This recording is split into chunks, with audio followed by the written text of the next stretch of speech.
All righty, friends in the back, come find a seat.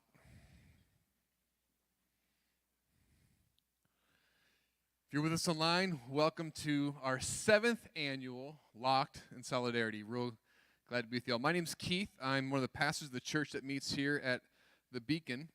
And Jeff asked me this time to do the welcoming part of the service. I've got the different parts before. I've done, the different talks in this Locked in Solidarity thing. But Jeff asked me to do the welcome, and then he told me the thing I'm going to tell you next, which is a little bit hard to share. So I think he set me up. He said, Keith, you can do the welcome, then I want you to let them know what happened with XYZ I'm about to tell you, which you're going to find out it's pretty hard. Last year, one of our keynote speakers was a gentleman named Cecil. It was wonderful, very inspiring. A gentleman who had returned from prison and into our community. And Jeff wanted me to let you know that he got arrested. He's awaiting trial, and it's a big deal. It's a hard thing. And so that's what Jeff hit me with after I was doing the welcoming. I share that to say that we are not naive to the complexity of this conversation, right? We're not here just to have a rah-rah, rah-rah-rah, and not acknowledge. There's complex things in this conversation we're having tonight, right? I think that's why he wanted me to, it's why he wanted me to share this thing. This is not, we're not naive to this. But tonight's conversation, tonight's topic is we're calling this is changing the narrative. That's what the title says on this. We're going to change the narrative. We want to talk about the narrative. And so we're not naive about the narrative. We're not naive about the complex situation. But also, I hope we are hopeful. I hope we are forceful. I hope we are very intentional about this, right? Very dignifying to folks as we discuss the narrative around returning citizens. And so, welcome. I'm glad you're all here for a very, very important, critical, tough, dynamic, nuanced conversation about our community. All right? All right. Our MC of the night is Dan Weiss. Dan, I'm not going to bring you up here yet, but I will introduce your bio right now. He's the Director of Operations of Transformational Ministries. He's been married to his wife, Katie, for 22 years. Way to go. And they have two young adult children. Wow, empty nesters? Way to go. Dan's a graduate of Bethel University. He's worked in journalism and in ministry. His family spent a year serving in the Dominican Republic before joining the staff of Transformational Ministries in 2015. He will be our MC for the night. But before we bring Dan up, this conversation we're having tonight is not isolated, locked in solidarity. This conversation about returning citizens and seeing the dignity in folks in our community and what it means to help folks come back to a wonderful city that we love is a conversation happening all around our city in many different places. And the director of the Beacon, the one Jeff, who's actually hosting and putting this whole event on for us, he got a chance to speak at the Studebaker Talks about this very topic. And so we're not going to show all 20 minutes of the talk, although it is dynamic. I'd encourage you to watch that on YouTube. But I want to put like a 4-minute clip together of Jeff's talks. I really think it sets the stage and the tone of what we're talking about tonight. So with that said, Andrew, go ahead and start the...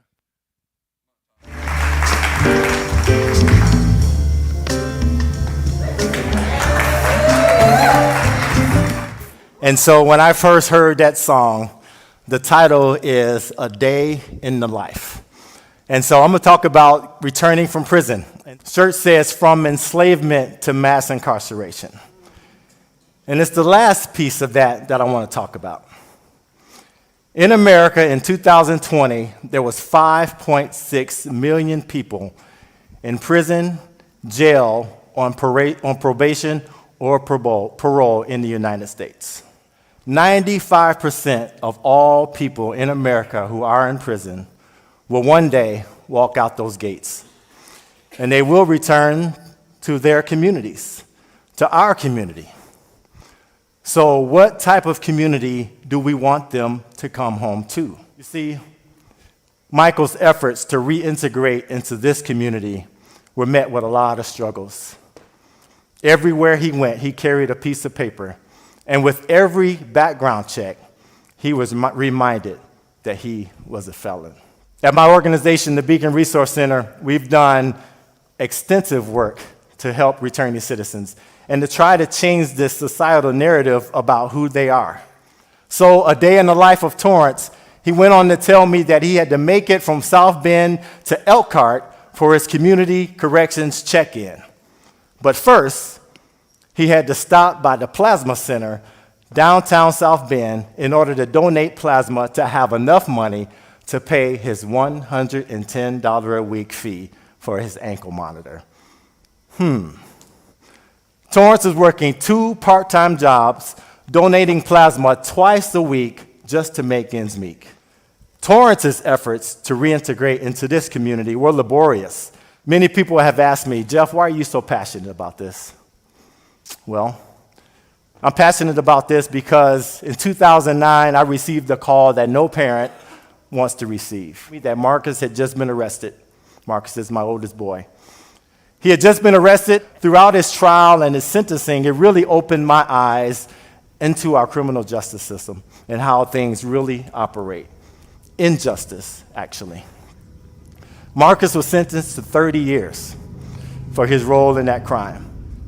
Little did I know that God would be working in my life here in South Bend, creating in me this passion, allowing me to work for an organization that also shares this same passion and vision to help returning citizens in our community. There's this term called collateral consequences of criminal conviction. These are 44,000 legal barriers that are set up in the United States. There's another piece into that collateral consequences, and these are the social consequences. My question, y'all, is why is there an assumption that returning citizens will bring all downside and not bring any positive capabilities to their organization? And I overheard many people say, I can't believe this. Is this something that these people really have to go through? We have a serious problem. Life Outside is an organization dedicated to reentry services. We want to help fill the gaps. We want to be a one number to call place so we can help people find the resources, find all the things that they need. So what can we do? We can bring them in from the margins to the center of our community. We can give them a helping hand. We can walk alongside them throughout this journey, and we can open doors for them. Because returning citizens coming back to South Bend community, they aren't different than us. They aren't even just like us. They are us. Thank you.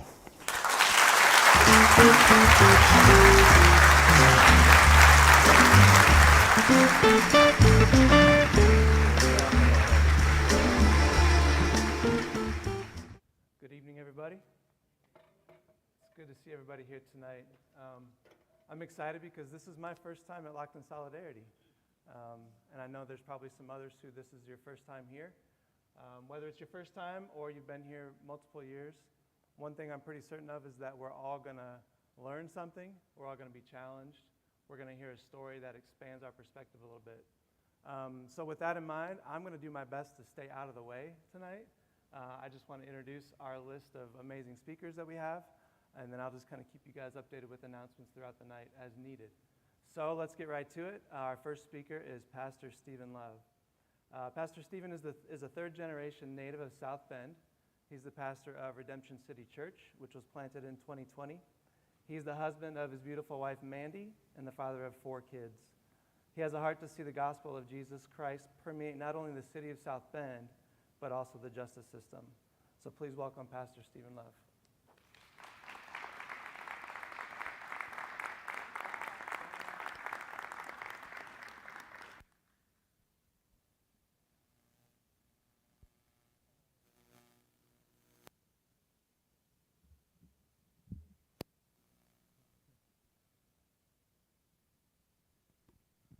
I think we're good. We're good. Thank you.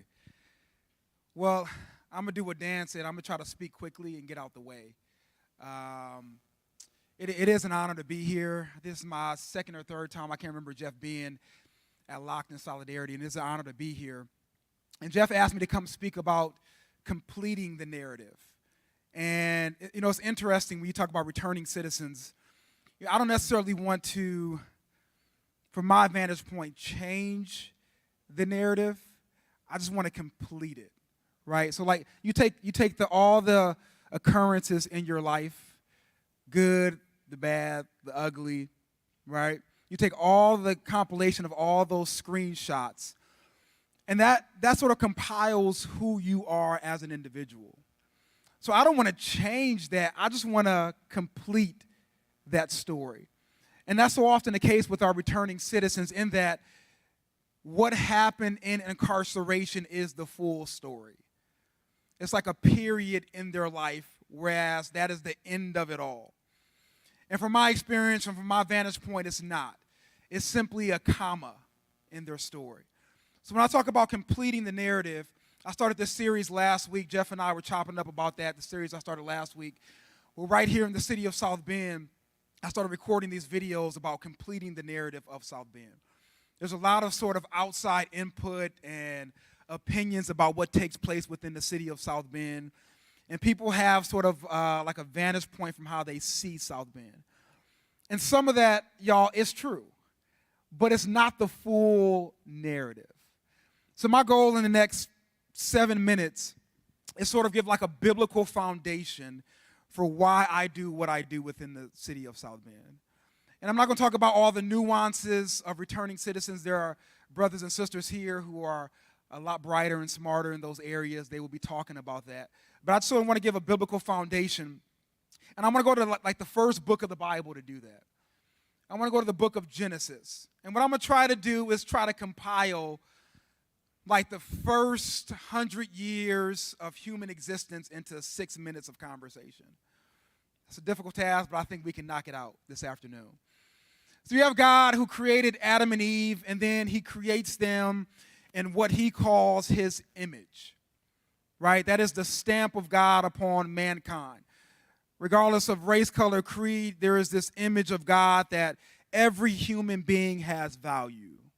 Regardless of where you come from, regardless of your background, your past, present, or future, every single human being has value. That is the image of God. It is what we see in creativity, right? It is what makes us different in a lot of respects from animals. Like animals aren't writing music like Mozart or Lil Wayne, if I can throw that out there, right?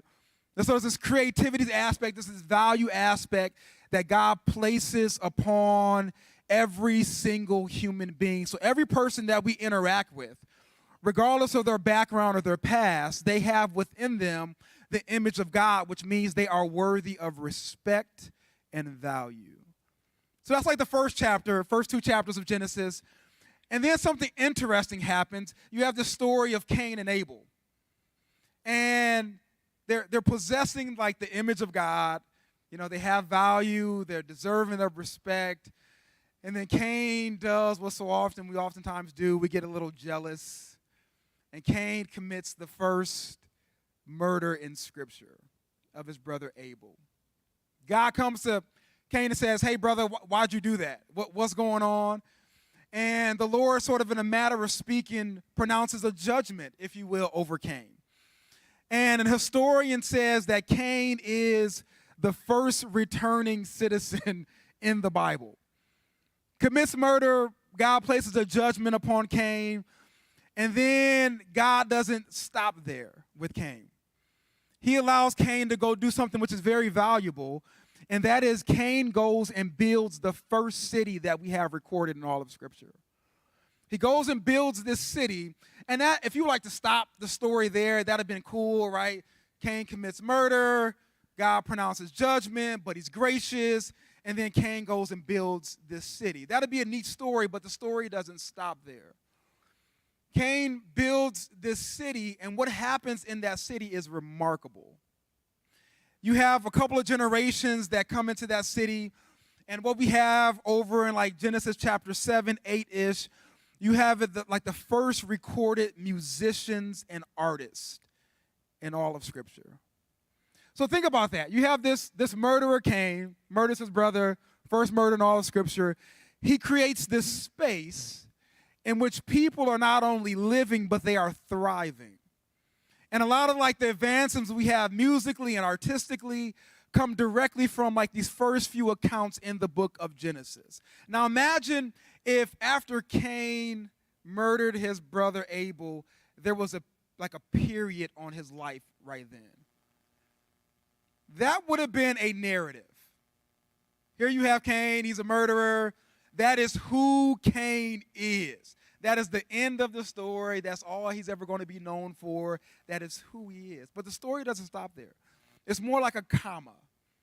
Cain goes and builds a space and a context in which people can thrive.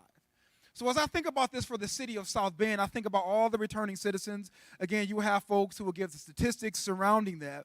But I wonder, as I think about even my own involvement in the city of South Bend, I wonder if South Bend can be that same space where people who are returning can find the space to be creative. People who are returning can find the space to be what God created them to be.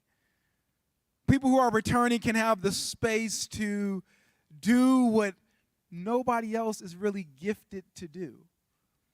I wonder if, in a matter of speaking, South Bend can be like that second city that Cain created, in which is not a period on people's life, but it's a comma. In that you're returning, yes, it's not the complete narrative, it's not the total narrative. We don't want to change what happened. There are some valuable things that happen in and through your life story. We just want to complete it. And I think from just empirically, from all the returning citizens that I interact with on a regular basis, that's all they want. They just want an opportunity and the space for their story to be completed. They want an opportunity and a space to say, hey, what happened is not the end of the story. Can we have a space to exude the creativity that God has given to us? And to give to mankind something that we wouldn't have without them.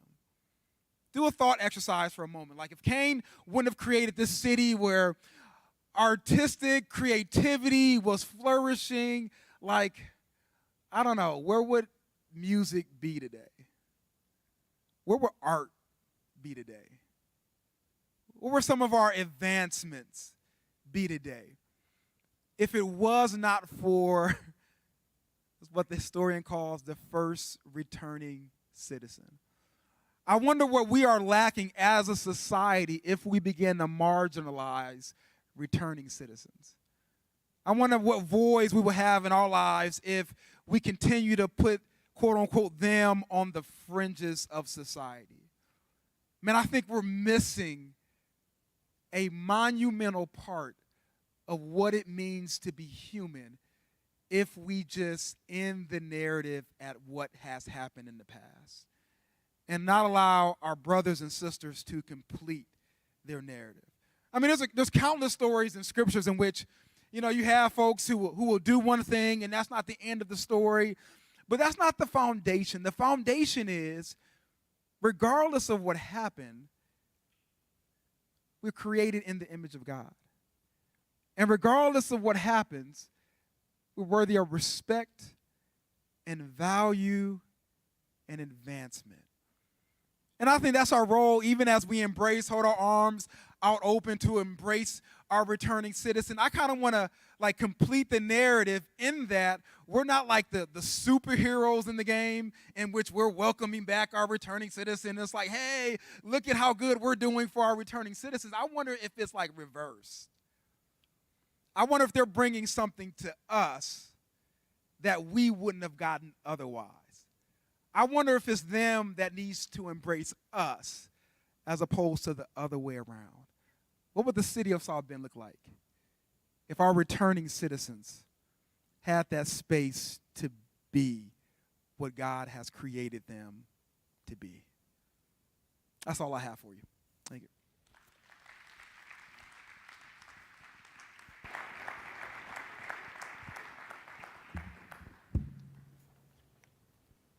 Thanks, Stephen. Before I introduce our next speaker, I want to make a little announcement. Did everybody get a note card? Should be around your seats. There should be some note cards. I don't know if you've got things to write with, but I'm sure there's enough pens in the room to go around. Throughout the night, as you hear things that spark your interest or create questions in your mind, go ahead and jot those questions down.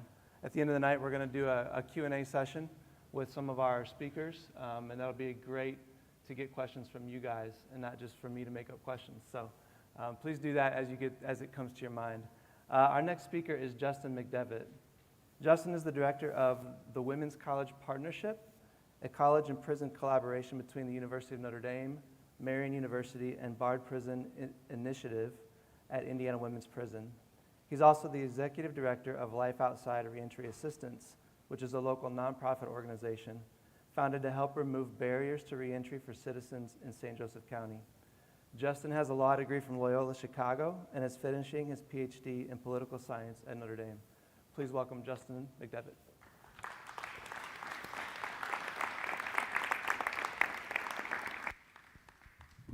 Thank you, Dan. Thanks, everyone. As I said, my name is Justin McDevitt. Good to see you, Torrance. Y'all heard about Torrance in the talk, but that's him right there. You can meet him afterwards. Michael, too. Michael's in the talk, and he's here, too.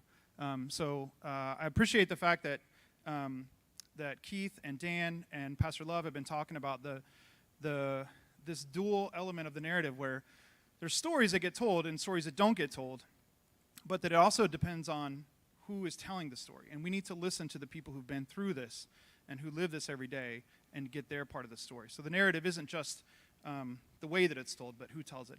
I'm not that person, but I am going to share a few updates and community ways that we've engaged the community.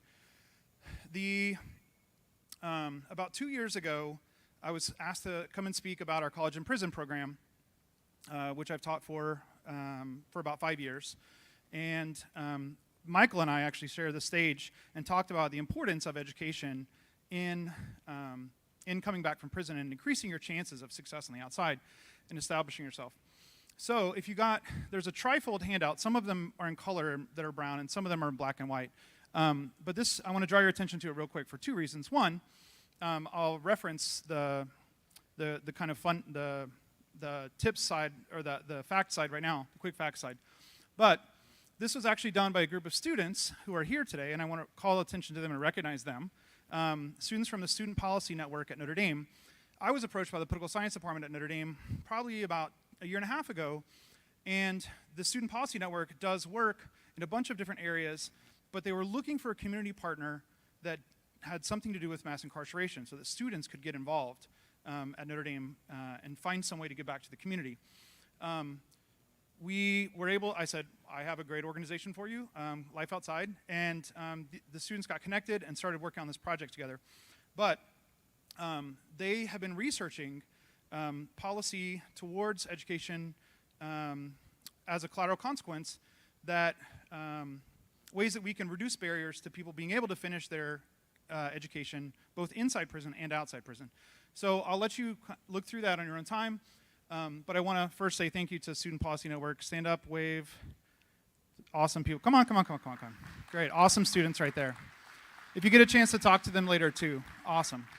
But I do want to draw attention, like I said, to there's one panel in here called, I think it's called Quick Facts. So if you open it right there, you see every year 600,000 people leave prison and come back to the community around the nation. That's not counting people coming out of jails, which would increase this manyfold. But if you look at our county, our data from the state shows that roughly 400 people a year leave State Prison of Indiana and come back to our community. And this number is over one a day, and just to our county. And the reality is that there are wonderful people, Christine, who help them readjust to life on the outside and find them opportunities.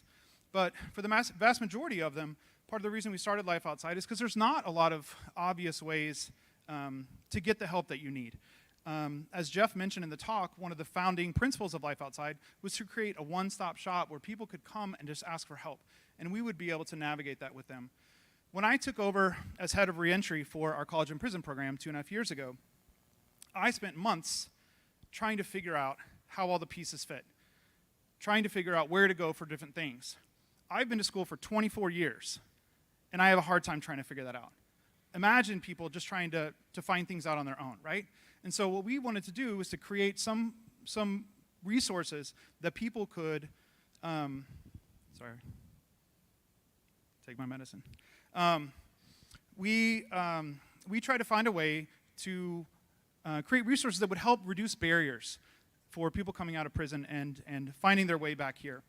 And I'm grateful that Jeff has been so good at sharing that message.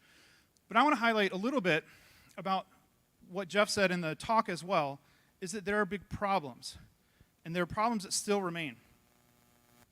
I live in near West Side. I don't know if we have any near West Side people around here. In the past 8 months, there have been 2 shootings at the house across the street from me. Across the street from me. I was like on my little Zoom book club one day, and I was like, hold on, I'll be right back, there are gunshots. So I went out to see what was going on, right? And I don't say this because it's unique to that area or to any area, but the biggest thing is that later on I went to talk to the man who lived there, and it was someone from outside who had come and started to make trouble. But the hardest part is that the man who lived there actually was on parole, and he had an ankle monitor. And all of these issues just draw more heat and more attention and make it more difficult for him, right? So even though he's trying to get his life right, there's a lot of obstacles that are beyond his control. And that's just one example. I was talking to another guy, we'll call him James. I texted him once and said, you know, he's been out of prison for about 6 months, and I asked him how he was doing. And he texts back and says, call me. And I said, oh, this is not good. So I call him, he answers the phone, and he is happy. I said, whoa, what's going on? Like, I thought you were in trouble. He's like, no, I'm pushing my bike. So it's easier if I just talk on the phone instead of text. I said, okay, why are you pushing your bike? And he was like, oh, well, it doesn't have a chain. And I was like, okay, why are you pushing a bike without a chain? He said, I have to get to work, and this helps me get downhill faster. And I had no answer, right? So, putting yourselves in the shoes of the people who have lived this experience, you begin to realize that there will never be enough help, but that we have to try, right? So, as you listen to the people that follow, listen with an ear that tries to understand the stories being told, that tries to think of ways that you can engage and learn and give back and be involved somehow. At the end, we'll have some announcements about actual events that are going to take place that you have an opportunity to engage. On the beacon table back there, there's a sign-up sheet to stay involved or to get more information about events that happen through Life Outside. So feel free to sign up for that as well. And then just to highlight a couple of initiatives that we have going on, Student Policy Network is actually looking to bring a reentry simulation to Notre Dame's campus, the ones similar to the ones that we've done here in town, the Beacon and Dismas House and the Public Library. And we have another one coming up, which you should have gotten a handout about, March 31st, so check that handout. We'll have a similar one at Notre Dame, hopefully this semester as well, for the students there, to see what some of the challenges are for people coming out of prison. We're also starting an initiative called the St. Joseph County Justice Coalition that basically gets stakeholders who are involved in all different aspects. So imagine a room like this where people involved in touching people's lives who are coming out of prison, but all sitting around a table trying to think of solutions, right? So that's coming. Super cool initiatives that are coming up. But there are, like I said, there are more announcements that are going to come up later. So pay attention, take some notes, sign up to stay involved. Now, I would like to hand it off to Miss Ellen Williams, who will come up and talk about a great new organization called Take Heart. Ellen has taught for years. She's taught inside the prison. She works for the Robinson Center, and she will tell you all kinds of cool stuff. Thanks.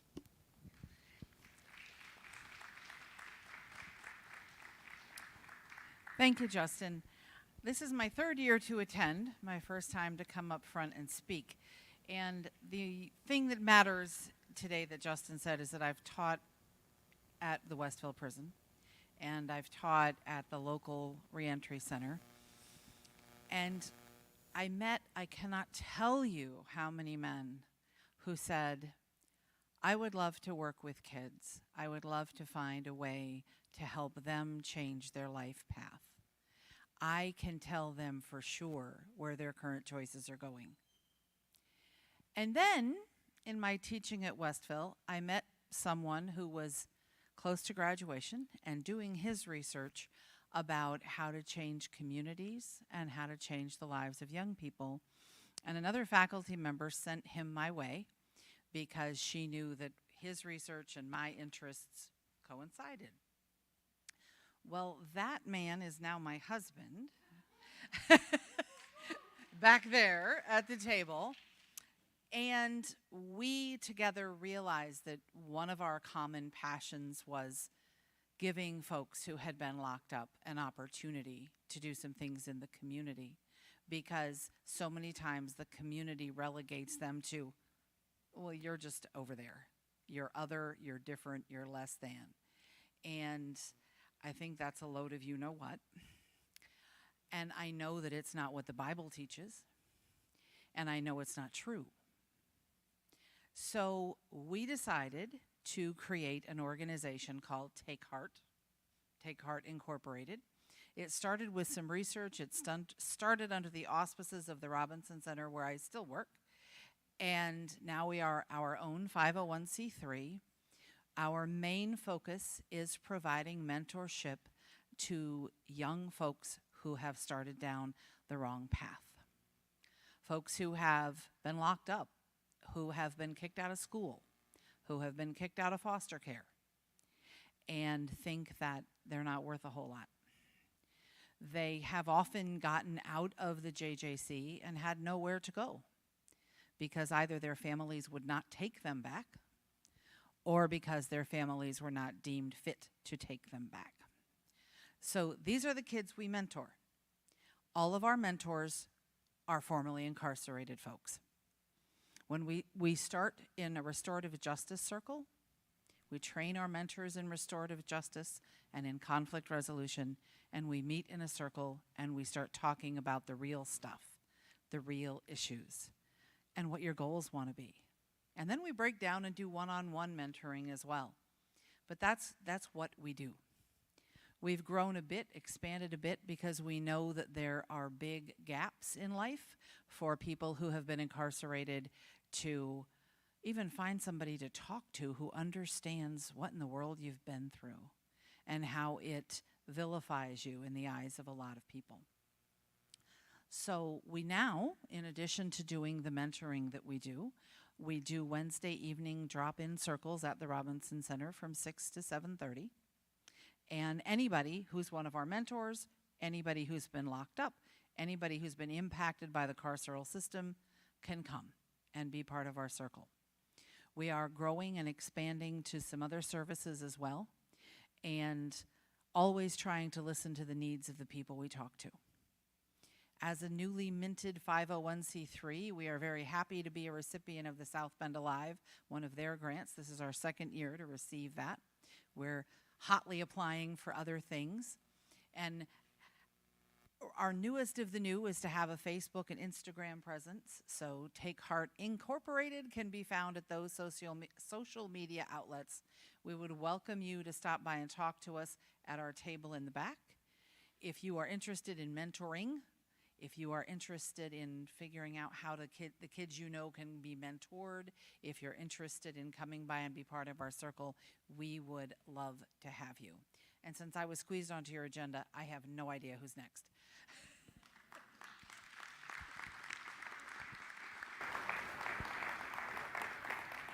Thanks, Justin and Ellen. Appreciate that. Our next speaker is Sandy Outlaw.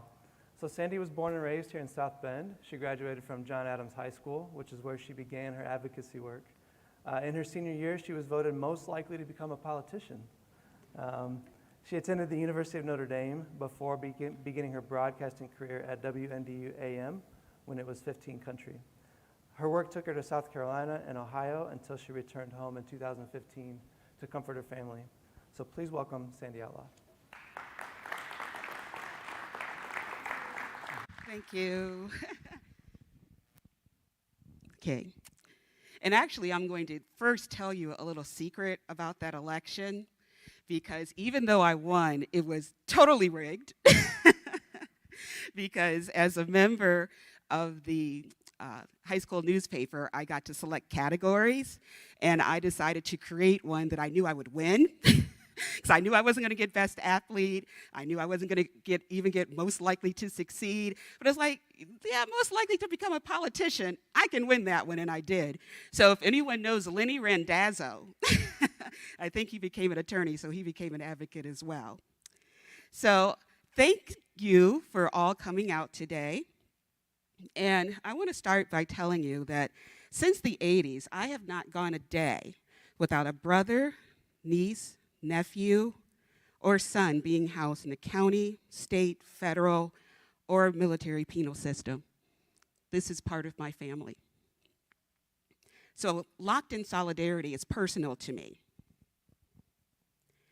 Now, if you look at these pictures, like for instance, my nephew Justin in the bottom right, that's his house up there. And you can see my brother there when he met the greatest of all time, Muhammad Ali, when he came home and got a job at Memorial Hospital. And he stayed there until he saved enough money to lease his own taxi cab. So a successful reentry begins before they come home is the title of my talk. And I titled it that because I'm a witness to how they can come home to thrive and live lives that are not going to send them back and lose their freedom. So they are business owners, homeowners, and work supervisors. Maintaining contact and support is where it all starts. So that's going to mean keeping money on their account for commissary and phone calls when possible, and advocating for their basic rights and even constitutional rights, because unfortunately they are violated, and that happens often. Because unfortunately there are people employed at prisons who really feel it's their duty to make sure our loved ones serve the hardest time possible. And I actually call a lot of what I do L&L for litigation and legislation, and I'll tell you a little bit more about that later. Right now, my nephew Stephen is the only and hopefully the last family member I am locked in solidarity with. He has 2 lawsuits pending, one federal and one state, over his mistreatment. And I actually have an attorney who always reminds me to never refer to a case as a slam dunk, but I really see his cases as layups. He is actually acting as his own attorney, but there are certain things that he cannot do on his own, like make phone calls to the court. He has to pay for all his filing fees off his commissary account, and a few weeks ago, he got a notice that the clerk's office did not receive one of those fees. It had been posted to another case. And this is where I came in, and this is what I did. And fortunately, with 21st century communication, we can email. It's much quicker than trying to wait for him to call me on the phone, and a turnaround is about 6 hours. So this is what I did for Stephen. I told him, I spoke to the clerk, and she will work to get the payment transferred to the proper case and have a corrected docket sheet for both cases sent to you showing the payment is now properly applied. No need to send another payment. And this is Stephen's response. Awesome, thanks. You just saved me a whole lot of headache. Trying to do this with simple written correspondence gets highly confusing. As you know, your help is invaluable. I can't stress that enough. All that gives him hope. And it's actually part of the future we're planning for Stephen once he's released. Because working on this case is actually practice for his reentry. As you can see, Blackstone Career Institute, learn and understand the law. Stephen is studying to become a paralegal. So when he gets home with a skill like that, he's going to be help so many others, as well as helping himself right now. So that's why I say a successful reentry begins before they come home. Now, I mentioned earlier L&L with legislation being the second L. House Bill 1359 was introduced this year by Representative Maureen Bauer. Hopefully one day we can call her Governor Bauer. That's my hope. Now we need to let the people who represent us in Indianapolis and DC know what matters to us. Now this bill is actually a direct result of the advocacy of myself, our esteemed Jeff Walker, Pete Taddeo, who is here as well, who I consider a mentor. He actually owns Access Properties and several Popeyes chicken in the area, so there's a plug for you, Pete.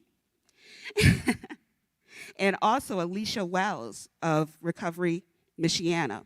Now, last February, the four of us met with Representative Bauer at the offices of Access Properties, and especially with Pete being in property management and owning a Popeyes, he is willing to give people second chances in housing and employment. And there are too many companies that don't want to do that. So we spoke to Maureen about actually introducing a bill that would prohibit discrimination in housing and employment for returning citizens. Now, in subsequent months, I spoke with Maureen about possibly doing human rights legislation because, believe it or not, Indiana does not have human rights legislation. Illinois has a great one, but unfortunately, Indiana is way behind the times on that. And then Maureen, again, heard Jeff's Studebaker talk, and what she decided her best option when introducing a bill to help returning citizens. In Jeff Studebaker talk, he discussed about the difficulty for returning citizens in just proving their identity.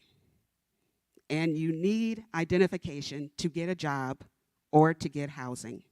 So when she authored House Bill 1359, the high points are it will assist anyone released on parole in obtaining necessary identification when needed, including a Social Security card, birth certificate, or state ID from the Bureau of Motor Vehicles. Now, most people don't know the only credible or legitimate form of ID accepted in Indiana is something issued from the BMV.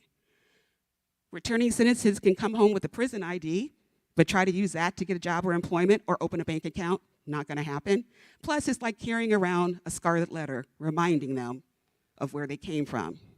Another high point is that it will provide Medicaid coverage for continuing care of mental illness or addictive disorder, and a 60-day supply of medication prescribed while housed in a facility when released. Now, many of us are aware that mental illness is a primary cause of many incarcerations, and if the treatment they received inside does not continue on the outside, they're destined to return. So what you need to do, this is my call to advocacy for everyone else, is to call your state reps and tell them to get HB 1359 to the floor. Right now, it's in committee. We need to get it to the floor for a vote, and they need to vote yes. So I encourage you to remain locked in solidarity and dare them to dream about the life they want upon reentry, because a successful reentry begins before they come home. Thank you.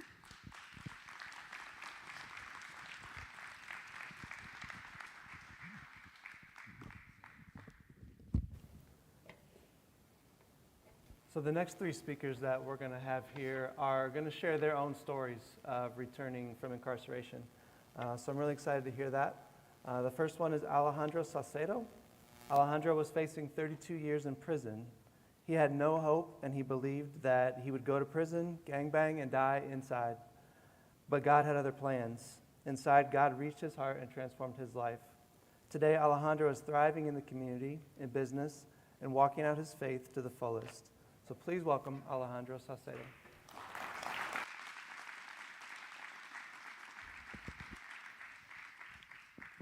Thank you so much. I received my DOC number at the age of 15. I did 18 months, was released for 2 months, and headed right back. for an additional 3 years. When I was finally released because I was over the age limit of being over 18, I still had to go through the process of seeing the parole board, even though I was too old to be on juvenile parole. In the parole board, they asked me where I expected my life to be at the age of 25. I gave them my honest answer: prison. Because at that time, that's all I ever knew. Thankfully, I didn't reach prison as an adult until the age of 27. And my journey maneuvering back into society from a lengthy sentence of incarceration has been the fight of my life. Because although on the surface my success and all my hard work, all my efforts are on full display, we can never forget the behind the scenes that comes with all of that story. Every day I have to fight harder than anybody else trying to make it. Because what's lurking behind is my criminal background. And although I'm confident that everything I did to better myself in prison was sincere and transformative, not everyone I encounter is convinced of that. Coming out of incarceration, I think I can speak on behalf of so many men that were full of fear and anxiety. We have our whole life ahead of us. We have an opportunity, and a chance is what you might think, but what we see is all the hurdles that are before us. And all the hoops that we have to jump through. And we're expected to do this. We have to be here. We have to report to this. We have to pay this fee and this timeline. And if we don't meet that, then we're susceptible to be sent back. And because although we're out of prison, we're not truly free yet. And all the mental pressure that comes with that, in order to meet those standards, is taxing. If you're fortunate enough to have a support team behind you, you try not to be a bother on them any more than you already were from your absence. And it creates an inner downcast within me personally that has an effect that I can't be there for them as they have been there for me. And all of this while trying to return to a world that I'm not only just trying to get back to society, but I don't know nothing about living a normal life. Because my entire life was criminal. I know how to be a criminal. I don't know how to shop. I don't understand prices at a store. Those simple, everyday societal tasks that are normal and common to you are magnificent hurdles to me. The very first moments of my release, there was hurdles right away. I'm not from South Bend, but South Bend became the place I needed to come because there were so many people making a difference and there was support available, and I needed to utilize it because I needed help.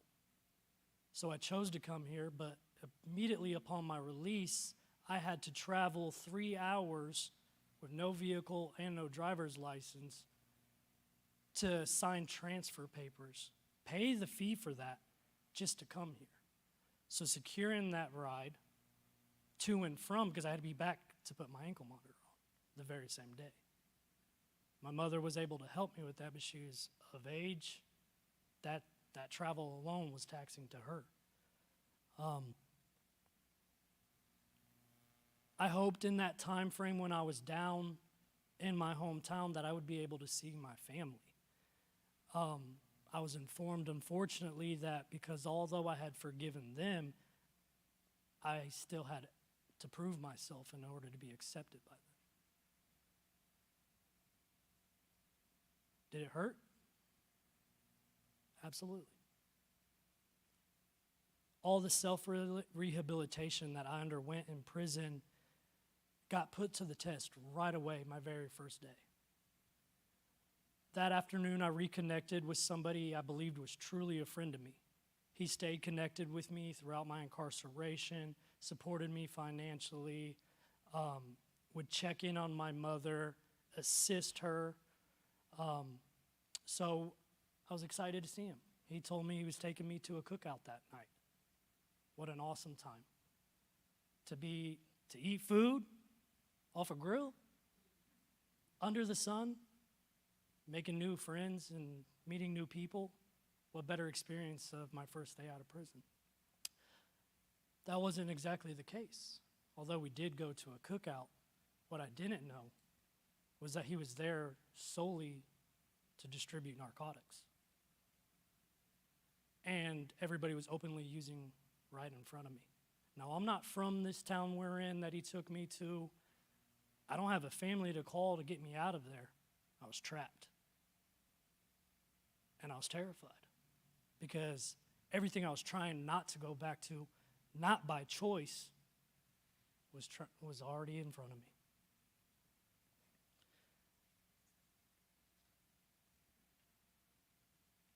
Thankfully, my relocation to South Bend has been the best decision I could have made for myself. And I have 3 children, and although they're very far from me, I needed to make that tough decision that right now I got to establish myself before I'm trying to bounce back into their life. And that's difficult in itself. That even though I'm out, I can't exactly be there for them. All our communication is through telephone and video visits. But I believe it was the right choice because South Bend has become my family. It became my home. The support, the resources, the connections, and the love I've received have catapulted me well beyond my statistics. The community embraced me, listened to me, gave me a platform for my voice to be heard, allowing me to pursue my dreams and make an impact, giving me a newfound purpose. You guys cared. You called upon me and gave me a chance to step up. You gave me acceptance. You mentored me in business, provided me with shelter, food, clothing, education, health care, and even transportation. I've been awarded, supported beyond my wildest imaginations. I'm still learning more and more about myself. And my first day when I moved into my own apartment, I cried fiercely that night because I had been so used to being in a dormitory with 100, 150 men around me for so many years that I didn't know how to be alone. So that was tough, and I'm still dealing with that today and trying to adjust to that. I have obtained my license and a reliable vehicle that was gifted to me. However, driving causes me paranoia because my case is out of county, and I'm only supervised by South Bend. They oversee my case. Any violation of my order must be reported directly to my sentencing judge. My stipulations demand that I have no encounter with a police officer of any nature. So if I'm simply pulled over for a mistaken turn signal, that's a violation report, must be filed. And then my case gets decided on the penalty that needs to be taken. Now, I surely hope a judge wouldn't see that as needing to be sent back to prison. But just the fact that that could happen, that's an option, is where that paranoia stems from. There are so many trials I have to face, and although many have given me a second chance, not everybody feels that same way. No matter how successful I am, there are many who are unable to remove the lens that labels me a former inmate. It says I'm prone to foul up, and it's better off not to take that risk. The opposite end is I have been casted out. I have been passed up on job promotions where everybody along the process believed I was the best candidate. I've been lied upon, my character's been attacked, I've been falsely accused on multiple accounts. I've been told I'm phony, that my dreams are too big and unrealistic, and all those are from the ones I thought supported me the most. I took a position as a jewelry sales rep during the holiday season just to provide extra financing during the time. Within my first 2 days, I excelled at customer service, and my sales were very high profit margins. So much so that my team began to beg administration to make me a full-time sales rep. When my background came back from corporate, which I was honest about, it was out of their hands, and my position needed to be terminated immediately. Today, my communication with I've said that, college. I'm glad that was on the brochure. There is college available in one facility in the state of Indiana, and that's Westville Correctional Facility. And I wasn't at Westville, and I begged to go to Westville. And Westville's not where you want to go. That's not where you want. I was at a daycare compared to Westville, and I wanted to go to Westville because I wanted to go to college. And I tried to pursue college at my facility, and I was told it's not going to happen. I was told it's impossible. Those very words. But my God's bigger than that. And he made a way, and I was able to enroll into International Christian College's seminary, where I currently hold a 4.0 in Christian leadership, and with aims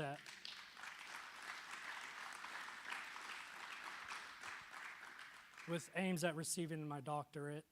I'm a CEO and owner of Indiana's Elite Cleaning.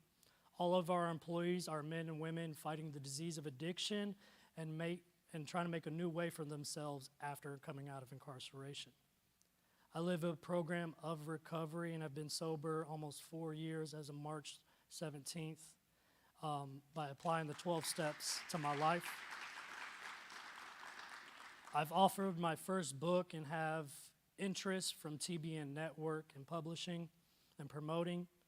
I'm a community activist, a great firm member to Men's Talk Fellowship, the POW program, Granger Community Church. I'm a change agent for Connect to Be the Change, and I've partnered with so many others. Business leaders throughout this county. I'm a recent recipient of the South Bend Small Business Grant. My accomplishments are not to boast about myself, but what God has done in my life to glorify his name and carry the torch for building his kingdom with love.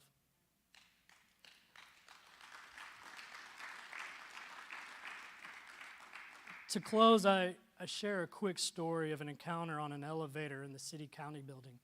I was attempting, by some of my business mentors and the minority business development program I was partaking in, to get on the city vendor list.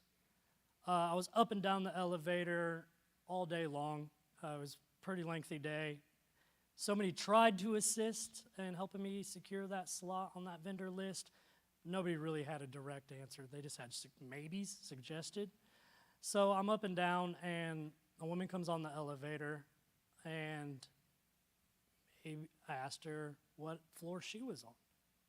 Maybe that's the floor I needed to go to. And she informed me that she was on the 6th floor, the prosecutor's office. And her tone after she made that statement was, where they lock the bad guys up. And I just put on a smirk and bent over, lift my pant leg and pointed to my ankle monitor and asked her, you mean like one of these? Quite her surprise and standoffish posture after that told me so much. And I don't mean to tell this story as to shame that woman, but just to, because I was probably dressed almost certainly something like this, right? So she never would have guessed.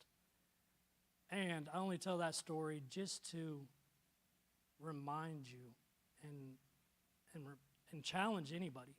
Have you ever, in some way, shape, or form, looked upon somebody that was formerly incarcerated in such a manner? And to remind you that even though I was locked up and so many others have been there, we're still humans. Thank you.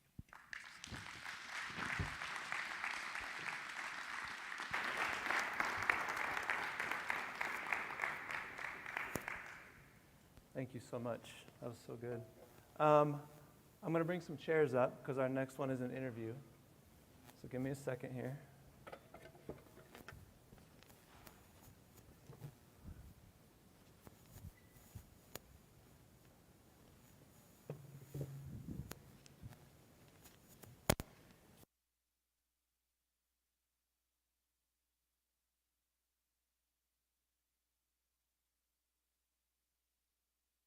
Am I still on? Our next speaker, I don't have a long, well-written bio for because I just know her as Miss Deborah, my friend. So Deborah Walker has been involved in some of the programs we run at Transformation Ministries. Well, her kids have been in the programs, and so I've gotten the chance to know her over the last 5-6 years. And she's just taught me so much about parenting, about prayer, about faith, and just about life. So would you guys welcome my friend Deborah Walker?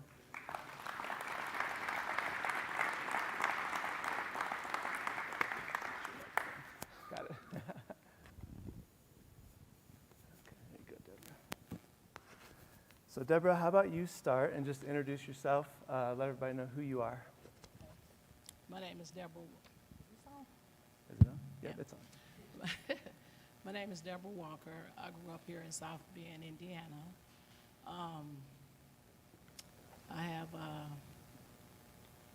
11 siblings, 9 brothers, 2 sisters that I grew up with. I birthed 10 kids.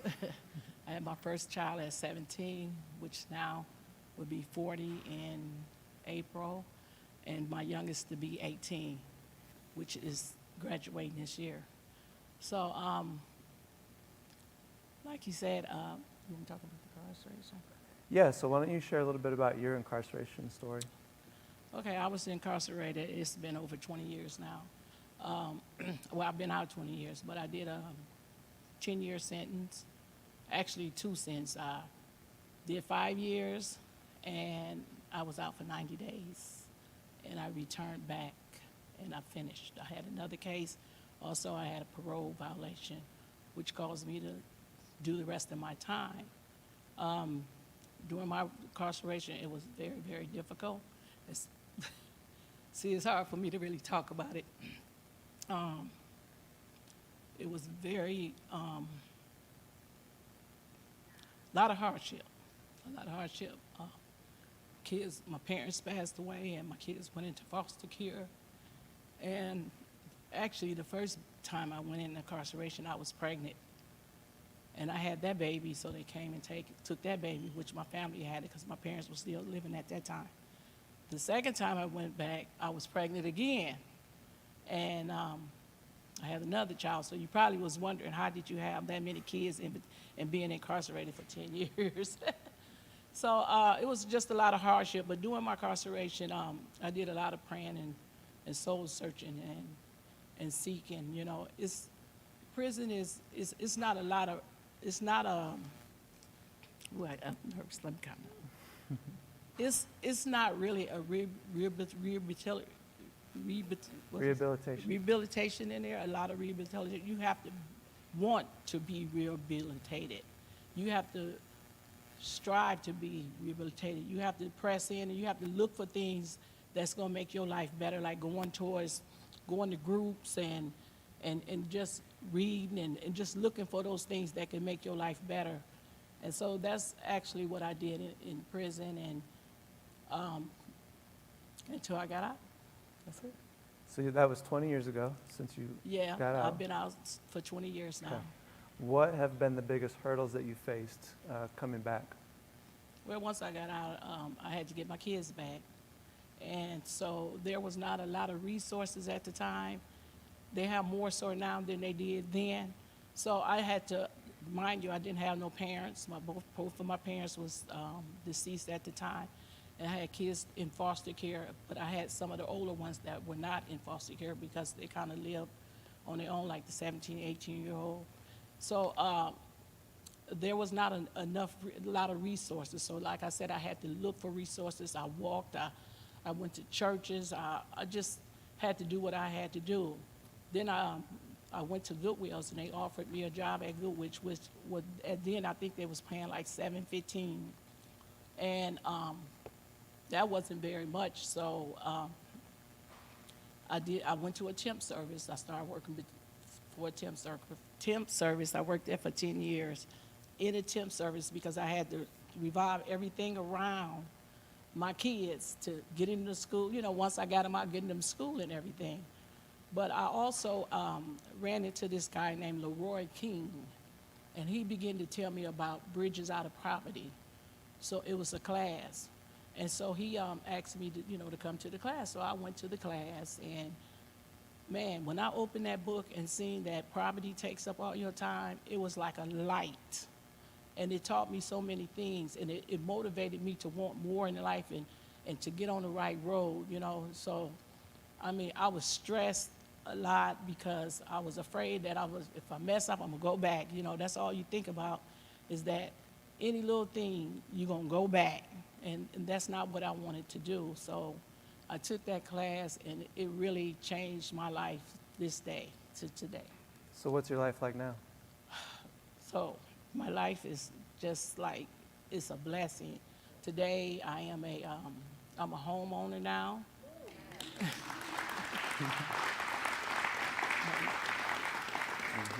And I'm also, I do a women's empowerment class to where we get together and we discuss, the barriers that other women have. We share those things to heal and to grow with one another. So that's a class that I do over at Transformation Ministries. I'm a limo driver for Fort Wayne's Casino. I've been there since they opened. This is my 6th year there. I'm also in the process of starting my own transportation business. So that's where I am today. I didn't know all that. Didn't know all You're that. learning today. And I just have to say, again, you are one of the most inspiring people that I know. You're always so real and so honest, and you give great advice. Thank you. You're very faithful. Thank you. I've seen her just give her kids to the Lord and say, God, you got to help, and just trust God in that. And so I'm really thankful for our friendship. And Miss Deborah's going to be back in a little bit for the Q&A time, but would you give her a round of applause?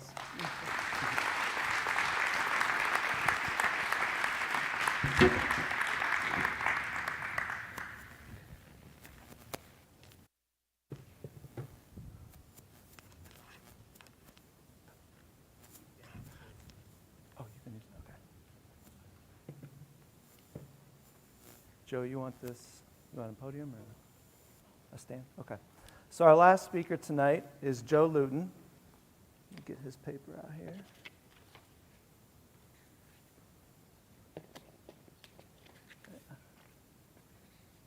Thank you. So Joe Luton is the co-owner of Important Joe's Ethiopian Coffee. Co-founded by Joe and his wife, Afomia, Important Joe's Ethiopian Coffee is a minority, Black, and woman-owned third-wave coffee company that specializes in the delivery of an impactful, culturally diverse, experiential coffee encounter. I'm excited to hear what that's all about. Coffee with compassion is their mantra. Joe and his wife aspire to significantly contribute to the overall improvement of any marginalized, disadvantaged, or impoverished communities that they're directly or indirectly associated with. You may have seen the signature coffee label filling up shelves across South Bend, but there was a challenging journey that came before that. So please welcome Joe Luton.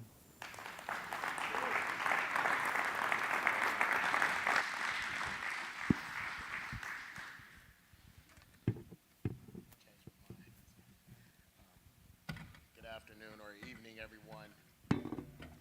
It is both a pleasure and an honor to be able to have this platform here to be able to share with you some of the experiences, some of the challenges, some of the journeys that we've had along the way. I am a native of South Bend. My family has been in the area for over 100 years, and so we definitely have some skin in the game. I find it no coincidence that the name of this, the talk, or the theme of this talk is changing the narrative. Changing the narrative was one of the key factors and one of the key things that we wanted to accomplish in pursuing our endeavors around starting a business and becoming a small business owner. And so I find it no coincidence that, we are here today in this beautiful assembly of people, and we've heard such amazing stories of faith, of individuals who have been able to triumph uncertain circumstances, and they have travailed through many different challenges and have overcome. Myself personally, I actually grew up on the north side of South Bend at the corner of Huey and Marquette. My grandparents were one of the first black families to actually build in that community. Now, when it was time for me to come along, I actually, there were hardly any other families in that community other than individuals who looked like myself. Now, my grandparents, they were huge contributors to one of the reasons why I was able to overcome some of my own personal challenges. I'll go over that here with you in a moment. First and foremost, I am going to be completely honest and transparent with you all pertaining to my journey. I'm a firm believer in scripture that states that we overcome by the blood of the Lamb and the word of our testimony. And so I will not withhold the testament of the goodness that has been realized and has manifested in my life. And so I am a living testament of everything that every single one of these last speakers have spoken to. And I'm going to share some of these key moments and seasons in my life from youth to now that has influenced and impacted me the most. I believe the first speaker, Pastor Stephen Love, he spoke to giving the necessity of creating a safe space for the narrative to be completed for individuals who have re-entered into society. I can allude to that point as me being an individual who has, by the grace of God, dodged the bullet when it came to long extended incarceration. However, I was no stranger to the inside of a cell here in our county, Berrien County, several other surrounding counties throughout Indiana. I did have several overnight extended stays, if you may, from time to time. And so I ended up at the age of 18, starting out the early onset of my life with 2 felonies. One was, the first one was actually for manufacturing with an intent to distribute cannabis in Michigan, of all places. And so if you know the current situation and the current climate in the beautiful state of Michigan as we speak, one would say I was a trailblazer within my own right. So I was very entrepreneurial at a very early age. I was not afraid of taking risk. However, as I've grown and matured, I've learned how to mitigate exposure to said risks. And I'm grateful for being able to have a community and to have a safety net around me that has limited the chances of me going back into the system that ultimately was created for recidivism instead of reformation and restoration.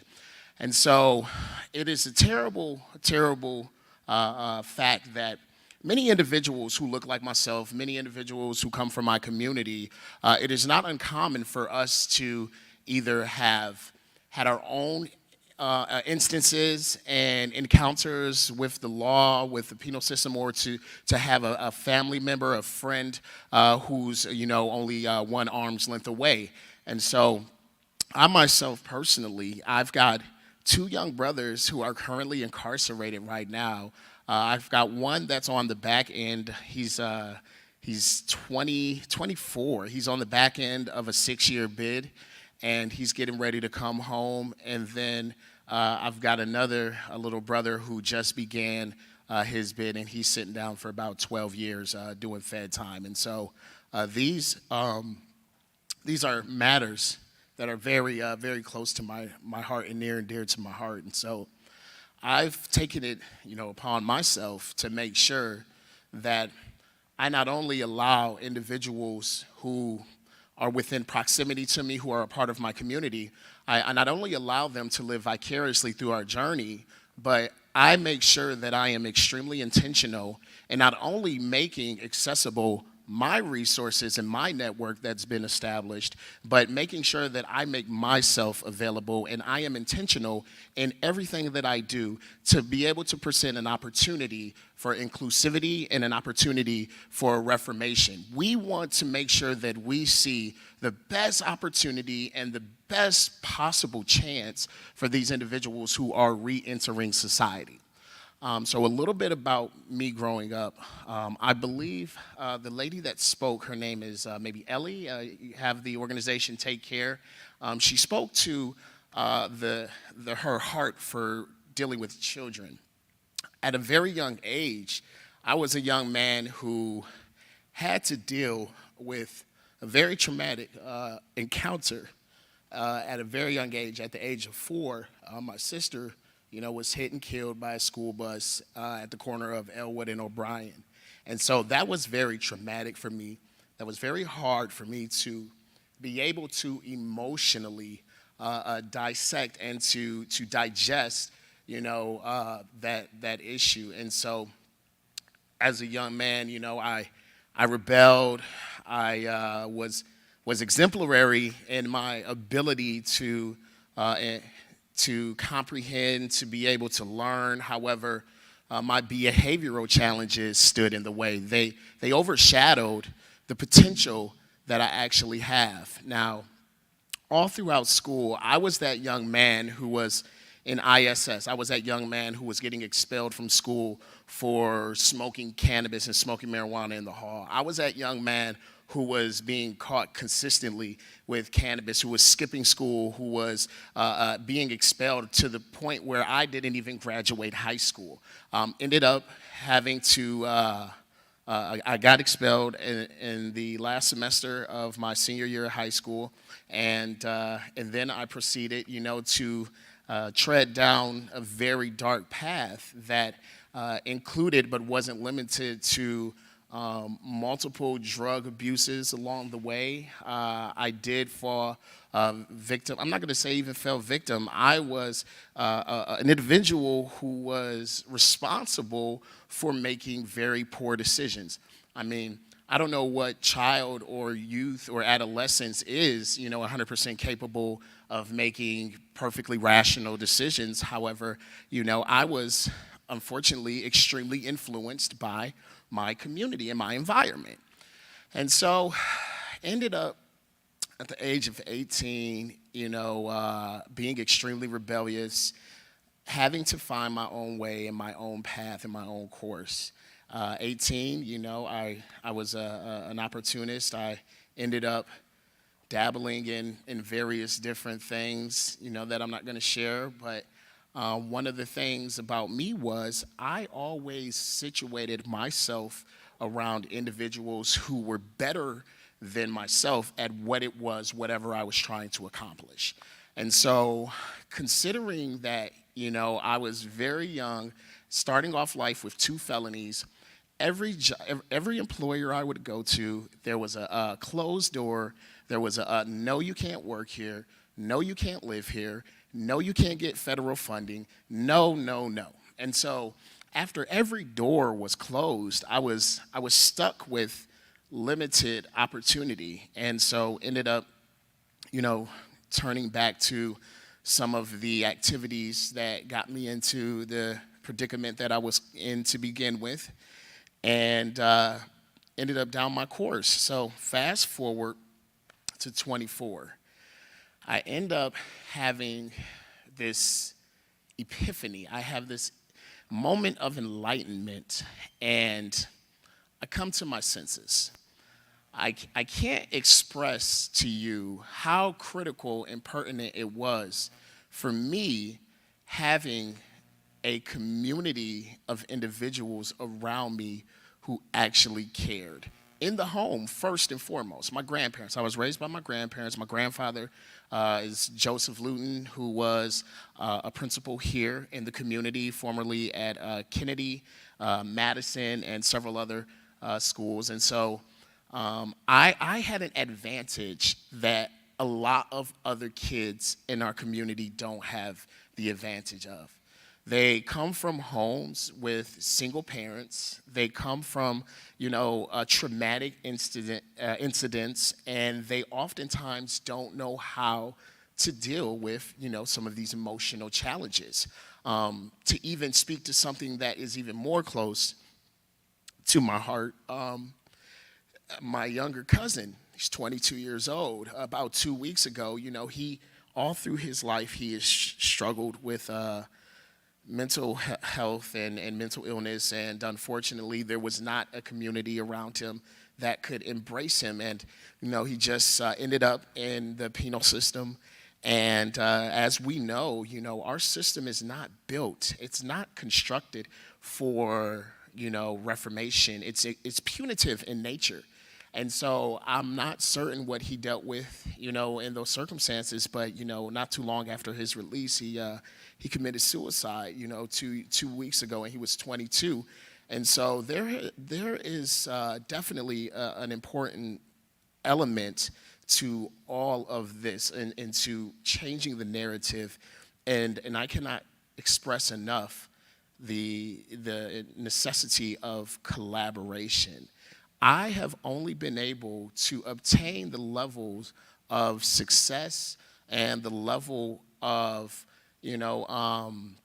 accomplishment through collaborative partnerships all along the way. I have had a blessed opportunity to be able to start our business. We're 2 years old, and we are currently in massive retail chains. We're in Meijer, we're in Fresh Time, we're getting ready to go on to Walmart.com. We just landed another retail chain on the East Coast by the name of Big Y. We're getting ready to launch into like 60 Meijer locations in spring, and then another 60 in Big Y. And so, we have had a multitude of success, really changing the narrative in my own life. Now that hasn't been done on my own at all. However, one of the things that we really want to place a focus on is those diamonds in the rough, those individuals in my community who come from similar backgrounds, who have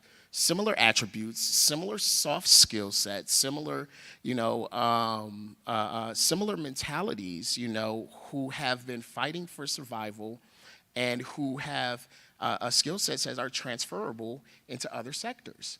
At some point in my life, because of the individuals who I placed around me and who were willing to help me with a leg up, I realized that some of the components and some of the skill sets that were required for me to be able to survive, in the streets and to be able to survive were actually responsible for influencing the way that I did business today. And so there are so many individuals within our community who have all of these skills that are commercializable. They can be taken to market. They just need to have an individual who is willing to say, I will be the one. an individual who is selfless, an individual who is willing to take more than an hour, once a month, but who can actually, grab them by the hand. And so I've had amazing success and have amazing institutions that have been that for me, mainly the Idea Center over at the University of Notre Dame. We have partnered with them along our journey because they realize the critical importance of investing into the community and to develop these engines of commercialization and entrepreneurship. Entrepreneurship actually, it levels the bar. And so it's something that where it's no degree is necessary to get there. You could figure out ways to be able to start with, low capital, no capital. I mean, we started our business with a minimal $4,000 investment in the middle of COVID with all of these challenges, and we have still been able to obtain success. And so all along that journey, it has been extremely challenging for me, and I was forced, unfortunately, to start a business due to society limiting, my opportunities, due to me being ostracized, due to, me being labeled even after I paid, the penalty and I paid the price. Society said, no, that wasn't enough. Society said, you need to face more retribution for what you have done. And that just is not fair. And in my mind and heart, that does not embody what we call America. This is what we have believed to be the land of the free, home of the brave. And so once you have, paid your debt, there should be acceptance, there should be opportunity, there should be a network of individuals who are ready to embrace these individuals who have faced these challenges. And so that's my story, kind of in a nutshell. I am available for anyone to ask questions and to chat with. And I hope I wasn't too boring.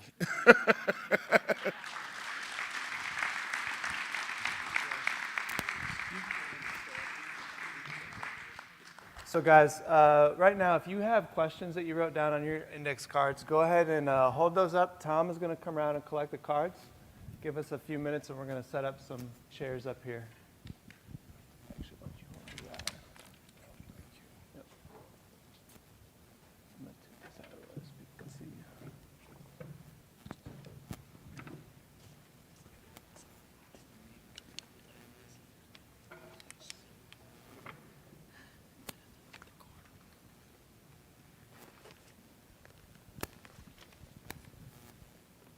Got one. Okay.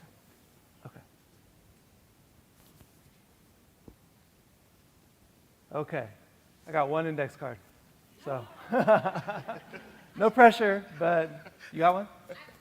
Yeah, go ahead. You can start us off.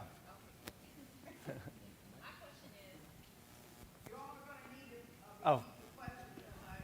Here we go. Here we go. Hello. Ooh. Hello. My name is Latasha. I am Torrance's wife. And I wanted to know from each of you, actually, what point in your journey of life did you come to that point that said something has got to change? Did you get to that point where you saw that the decisions and the lifestyles and things that you were doing and what it circumstances that kept rendering unto you, and that you came to that point where you said, there has to be something more. I want more. I was created for more. God created me for more, and that you chose to make that change. So what was that point in your life where you took that about turn? Well, for me, it was, I was incarcerated again, and my daughter passed away while I was incarcerated. And it's hard for me to talk about this stuff, but once my daughter passed away, my kids, like I said, went into foster care. My parents had passed away, and my brother had passed away. So I wasn't allowed to go to any funerals, and I knew my kids needed me. I knew I had to make a change. Also, I knew I didn't want that again. I didn't want to be incarcerated. You know, it was hard. Incarceration is hard. Being away from your family, not being treated right, you know, you have to just, I just knew I didn't want to be there anymore. It was hard for me. So that's when I knew I had to make a change and wanted a better life for myself, because I knew my kids needed me, and I knew that that's not what I wanted to do again. And besides my daughter passing away and all my family members, it was hard.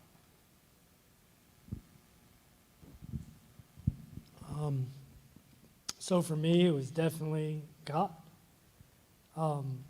It initiated with a thought and an idea. I was facing this prison sentence, 32 years, no hope, wasn't going to get out. And a friend of mine who knew me previously to my incarceration out in the streets, we talked about a lot of the success I did have. I was a champion fighter, traveling throughout the Midwest fighting, and just basically just everything I had done, even in the criminal lifestyle, I excelled at with ease, without minimal effort. And he said, "You're wasted. He's like, you got a lot of potential." I'm like, "You do too." And he's like, and he got upset with me. And I was like, that I said that. He said, "You know what potential means is that it's something we have that we're not using." And that triggered an idea, right? That I could do something more. But what actually had happened for the actual transformation to occur was I was in segregation. And for gangbanging, violence in the dormitory, and they try to split us up, the gang up, by separating us, and I had to go in segregation. It was around Christmas time, and it was a horrific experience. One blanket, 27 degrees. I was freezing. I couldn't come out of that blanket to shower, do nothing for 15 days because I couldn't. I ate under that blanket, everything. When I was released from segregation, an organization called Christmas Behind Bars gave you a large paper sack, completely full to the brim, full of candy. And what better way to come out of segregation to have a free bag of candy? And I had my radio, and I got placed in a different segregation, but at least I could have my material, my candy, my radio. I'm living life, you know, this is wonderful. So I got a sugar high, I'm eating candy, I'm drinking coffee, warming up, and I ate a bunch, and then I got bored. You know, I listened to enough radio. And in the bottom of the bag was Christian literature. And, I mean, these guys were nice enough to give me a bag of candy. I might as well check it out and read it. Started to read it. Didn't care nothing about what they was talking about, but there was a Bible study in there, and it said if you completed the Bible study, you get a certificate, right? And here's God working in my life when me not even realizing it. And I was like, well, I could get that certificate and give it to the judge when I go to sentencing. Maybe he'll knock off a couple of years, make me look good, you know, manipulating. But I had no hope. I wasn't getting out, so why would I try to persuade the judge to give me less time? Right, so I did the Bible study. It took me a couple seconds. I basically knew the answers. It was simple, and I sent it off. No big deal. Maybe it might work. Well, then I got another package further on down the road, and I'm still living my lifestyle in jail and doing the most. And I get a package in the mail, and there's an additional 14 Bible studies. I was pretty upset about that because I thought it was a one-and-done thing. I didn't, I live in the easy lane, like 14 more, and I told myself, well, if I do one every day, it won't take no time. It took me about 3 months to do. But in that process, I started attending church, started doing Bible studies in the dorm. I started leading prayer circles, started going to, addictions fellowships. Still had no idea I was changing. I stopped watching TV. I started working out. I started reading. Still didn't know I was changing. I get another package. I finished those, sent them out, got another package, 14 more. I'm really like, man, what is going on here? I had no. And I actually go back and read the instructions like I should have. And yeah, it's 29 studies. So I'm going to do one a day and get this over with. And I did that time because I gained some discipline. I got them all done in 2 weeks. And this time I'm leading a Bible study myself. Still didn't know God was dragging my heart to him. And in the mail came another package. I went to my cell and I opened that package, and inside it was a certificate of completion. And that certificate of completion, as I held it in my hands and wept, because for the first time in my life, I had started and finished something. I'd never accomplished anything of worth. And that told me, that's when he spoke to me and said, I have a life for you. You can accomplish greatness in my name if you surrender now. And I'm like, here I am, I'm on my knees. So, it's been that since.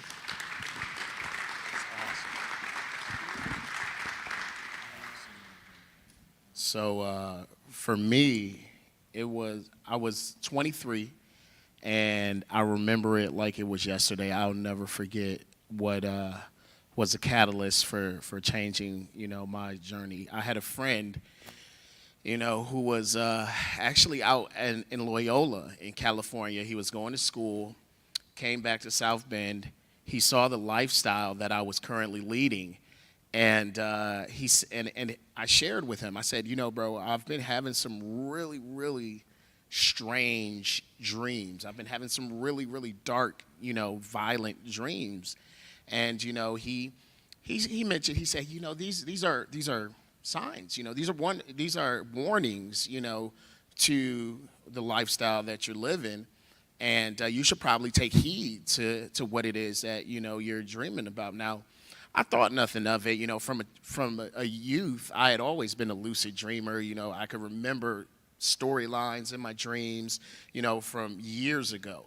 And so, to make a long story short, I ended up, he mentioned, he said, hey, maybe you should check out the Bible, And at that time, I was in my, early days of youth. I was adulthood. I was 23, and I'm like, dude, I don't want to read that book, man, that colonizer's book. I don't want no parts of that, man. Like, just give me some good philosophy, let me read about Aristotle, Plato. Give me, something of Robert Greene, 48 Laws of Power, I really wanted to find out what life was truly about. And there was this tug at my heart.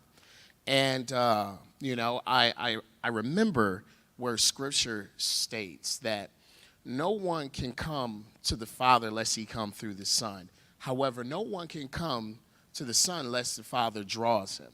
And so there was this inkling in my heart, this tug at my heart, where I started to feel and know that there was something more to life than me waking up every morning, popping Percocets, taking, drinking, gallons of alcohol and doing ecstasy, cocaine. I knew my life was more than that, at this time. I was on the road to, detriment very, very quickly. And so ended up having this friend came back, he started planting these seeds. We know Scripture says, one plants, one waters, and then God brings forth the increase. And so he starts planting the seeds. I start to think, okay, maybe he might be onto something. And so I go to my dad's house. I ask him for a Bible, and he's actually reading his Bible. He's like, yeah, here, take it. And literally, he had no questions. He's like, I've been waiting for this day. And so took it home. It sat on my counter for a good another 2 months or so. And, I'm sitting in my living room, and, I'm indulging in some self-medication. I'm smoking some bud, and, I kind of have this encounter, and it's this moment where, what I believe is the voice of the Lord, or Yahweh, I believe he, in that moment, asked me, why do I have so much rebellion that I'll go to every source for the wisdom that I seek, but I will not come to him? And here's the craziest thing, and I kid you not. My friend, he kept impressing that and admonishing that I read Proverbs. He says, all your answers, everything you're looking for is in Proverbs. So after this encounter, I'm like, yo, I am stoned out of my mind. Like, no way I'm hearing what I think I hear. Sure enough, I'm like, what do I have to lose at this moment? I'm like, I'm on my second indictment. I'm on my second felony for, cannabis that was less than a gram, because of whatever reasons and enhancements. So I'm 2 felonies in. I'm getting ready to go to not so much as trial, but accept a plea or whatever. And I take a chance that night. I flip open this Bible that's been sitting collecting dust, and lo and behold, it falls open to the very first page of Proverbs. I said, ain't no way. And I mean, Scripture does say, taste and see. The God that we know, he wants us to try him at his word. And so I was like, okay, let's see. And I started to read literally 30 seconds. That word became alive to me. And literally there on my living room floor, I had a Saul to Paul transition, knocked off my donkey to Damascus, and my whole life did a complete about-face change. And, ended up, just really, dedicating my life to Scripture, dedicating my life to understanding what the essence of, Scripture and the life of Yeshua was. And I knew it wasn't religion, I knew it wasn't these man-made institutions, but I knew it was something more, because I was a person who was always seeking after truth, absolute truth. And so I began on this journey and ended up on house arrest, after my indictment. Didn't have to go to prison, thank God, ended up on house arrest. And lo and behold, after that journey, maybe I was on house arrest for about 12 months. And then immediately 2 days after, I'm in Columbus, Ohio, in Bible college. And so I dedicated the next 4 years of my life and then kept dreaming. And then before you know it, I'm going to Haiti to actually minister and to teach and to lecture. I'm giving opportunities to be able to commit and to surrender my life to the Lord. Like next month after Haiti was Cuba. And then after Cuba, I'm traveling to 11 countries, waiting tables. And after that, I was called to Ethiopia, which is how we got the coffee. And so it was just a matter of relentlessly believing, blind faith, allowing the word to be a lamp unto my feet and a light unto my path. And it was just taking that faith, mixing work with my faith as well. I'm not lazy. The reason I was sitting here while everyone stood and spoke was because, I've almost worked myself to pieces. I've got like degenerated discs, in my spine now. And so I'm an extremely hard worker, but I came to a point where I knew I couldn't work my way to salvation. I couldn't work my way to where I needed to be, and that I had to lean on the Lord. And so that was the definitive changing point in my life. Thank you for those. Yeah. Thank you for those stories. The one question that came in was asking about reestablishing identity. So working with the BMV, Justin mentioned Yeah, go ahead. You can clarify. Yeah. Here's the difficulty with ID. To the credit of the Department of Corrections, they try to send the majority of people out of prison with birth certificate, with state ID, and with a social security card. And I give them credit. A lot of people come out of prison with that already. But the problem I've encountered in working with people is they're born in another state, and the birth certificate doesn't get there in time for when they're released, okay? So they come home with none of the things they need, or they'll come home with one. If we're lucky, they come home with the state ID. Okay, if we're not lucky, and they come home with their birth certificate, that's a little okay. Sometimes we have to do some finagling, because to get your license, you have to prove your identity. And you prove your identity with birth certificate and a few other things. And luckily, the state will take the prison ID. Here's where the problem comes, is with Social Security cards. Social Security requires an ID, and they're very limited. It's a state ID, a federal ID, a military ID, a passport. Well, we know people coming out of prison don't have a passport usually, and they don't have a military ID. Okay, Social Security used to take your birth certificate.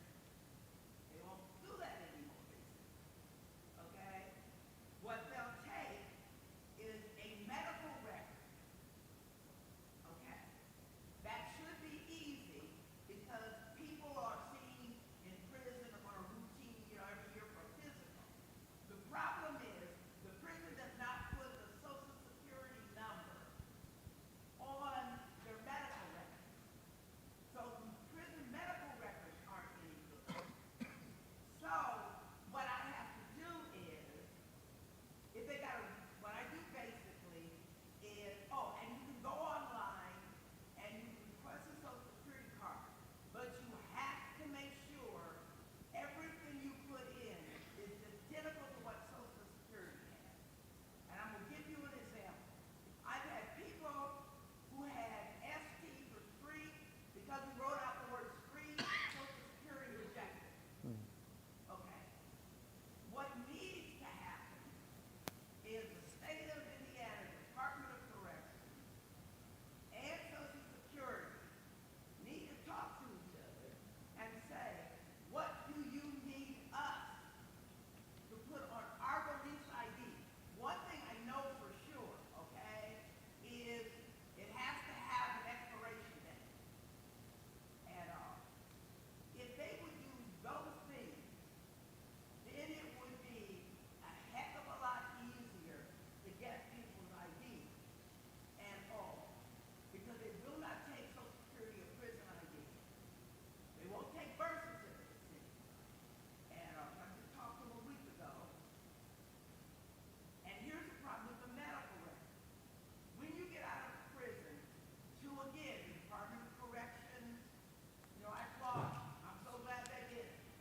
You automatically are registered for HIP, which is called Healthy Indiana Plan. Okay? So you got the insurance now, okay? All they have to do is call when they get out a certain number, it kicked in. Okay. So now we got to find a doctor who will take HIP insurance. Once we find that doctor, guess what happens? Because remember, you said 30 days worth of medicine? 60. Okay, 60 is great. Because here is the reason. It takes approximately 4 weeks to get a new patient appointment with doctors. Okay? And they will not let you make the appointment unless you can give them your insurance ID number. Okay? Right. Okay. Okay. Okay. Who? Who wants the last question? Go ahead.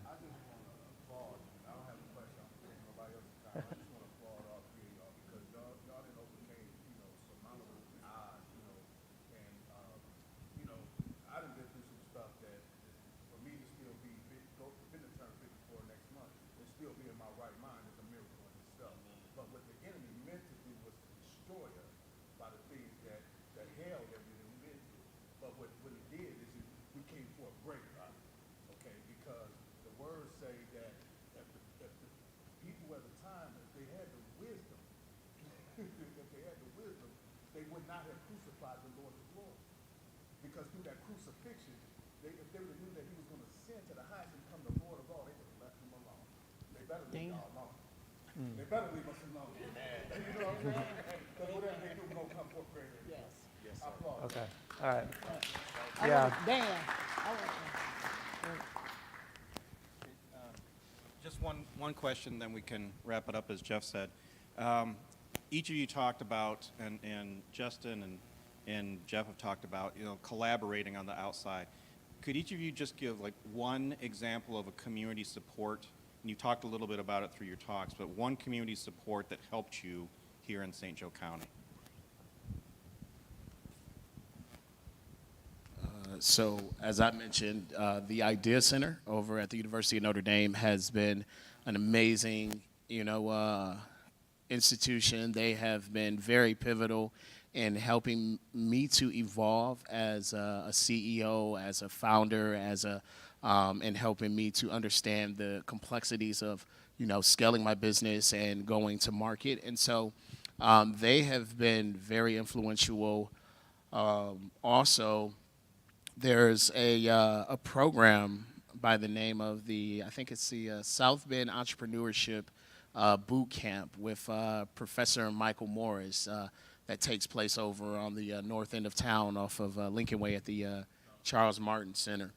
And so that class, the class is amazing for entry-level entrepreneurs. However, for me, it's the next level of mentorship. So I have been being mentored one-on-one and with access to some of the most elite business professionals and practitioners around. So, for instance, my advisor, he's actually a consultant for Peloton, for Procter & Gamble, for Johnson & Johnson, for some extremely large Fortune 500. So I've had that benefit to be able to be, trained by some very elite professionals. Now, another impactful people who have been important in my journey has really been the ecosystem of entrepreneurs here in my community.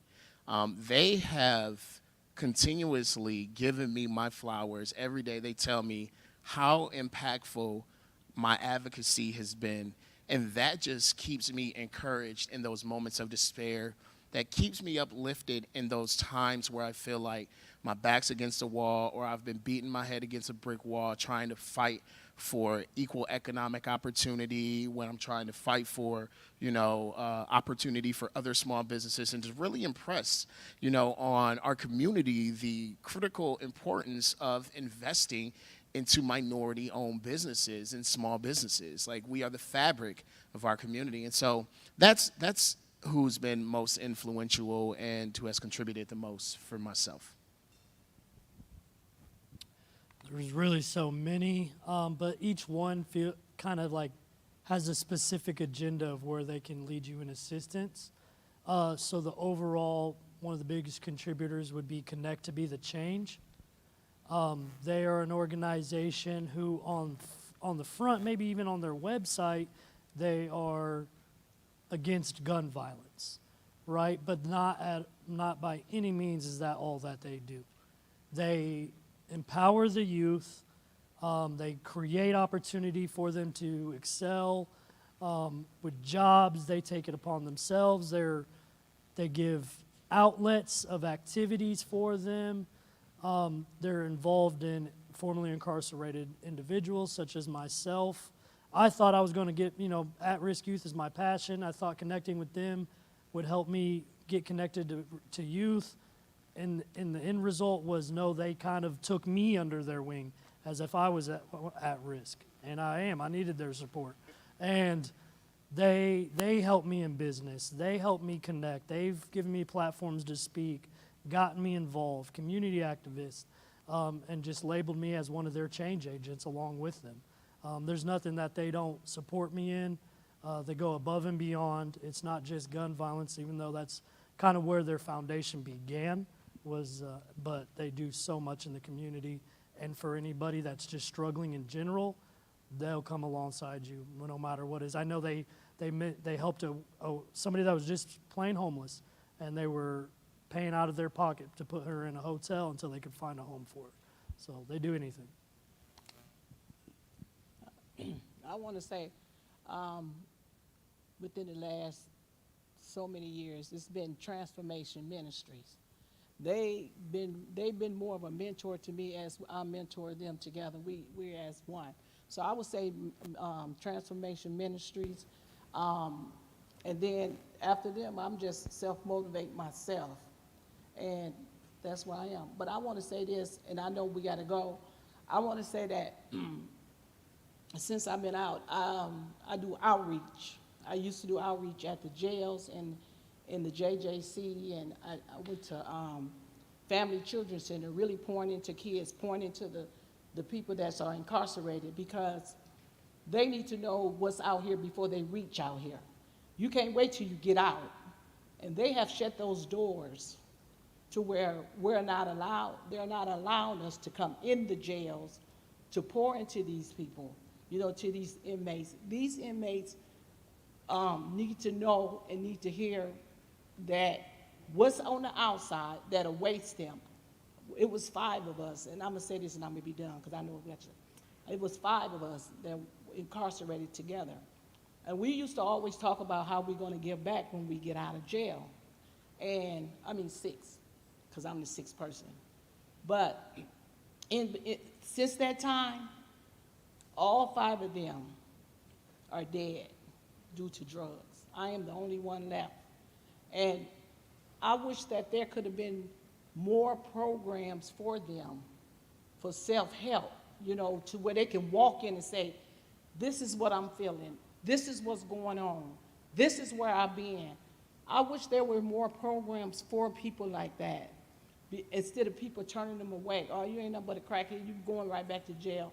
Because we get enough of that when we're on the inside walking out. Oh, I'll see you back next month, or I'll see you back in 3 months. That's what they say to us when we walk out the doors. They don't encourage us not to come back. They label us before we hit the door. So then after we do our time, we reliving it again out here. So if we can get those doors open to go back in and give back, maybe it'll make a difference if we say one person every time we go in, and then that person say, we need those doors back open. And that's all I have to say. Okay. Thank you guys so much. Jeff, you want to come up? Thank you guys so much. Appreciate you all. Yeah. This on? Yes. Woo!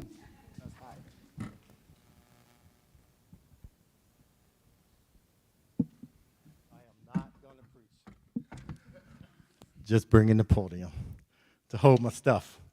Well, first of all, thanks so much, everybody, for coming.